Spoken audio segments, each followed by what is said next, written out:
What's the biggest struggle men have today?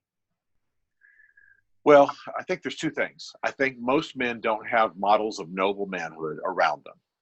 Now, I had part of that having a noble military father. The military is a lot about honor. It's a lot about you know sacrifice. It's a lot about the virtues that you care about as a man. It was less about the warm side. It was less about the real invested side of fathering. So most men don't have models, and that's one of the reasons I wrote the book. That book you mentioned, Mansfield's Book of Manly Men, lists out four maxims that I think every man needs to get a hold of if he's going to start making the journey towards maximum or what I call great manhood. But then I have a lot of vignettes of various people throughout history, Booker T. Washington, Churchill, and Roosevelt. And I tell unusual stories. Most people have not heard about those people. And my point is to put models of noble manhood in front of people who have not had them. But the other thing, and this is probably for me the most important thing, I've written a little booklet to go with that booklet called "Building Your Band of Brothers." 200 years ago, our ancestors had a tribe of men built in. Whoever your ancestors are, ethnically and historically and geographically, mine, you know, they lived in a village, or they lived in a town, or they lived in a tribe, and they had manhood was built in. They probably had large families. They had grandpas and uncles, and it took a bunch of guys on the frontier to raise the barn, or bring in the crops, or in a Native American context to run the tribe, to do the hunting and all that kind of whatever context you're talking about. Today, though, we tend to get isolated. We tend to work jobs and live in our homes, and get busy with the wife and the kids and all that.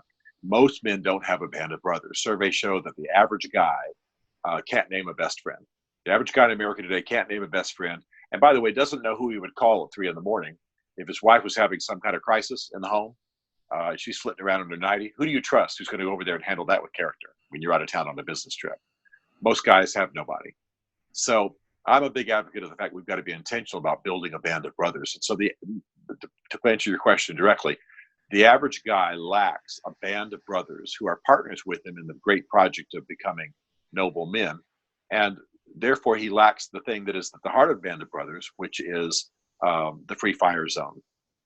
Free fire zone, as I teach it, is that it's us agreeing together that we're going to say anything that needs to be said, confront each other on anything that needs to be confronted to make us better men.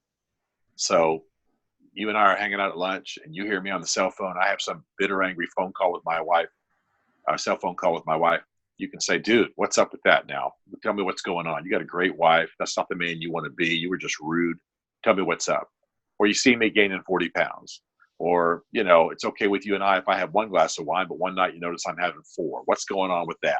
Or it's okay for me to have 3 Oreos, but when I eat the whole bag, or whatever the thing is, dropping the F-bomb, or whatever the moral deformity is, you and I are walking closely enough, and we got a free fire zone, so you can confront me and make me a better man. I think most men don't have that kind of peer coaching that a band of brothers provides. And when you combine that with the lack of models, the lack of what we're shooting for in the first place, I think most guys are living alone and living aimless.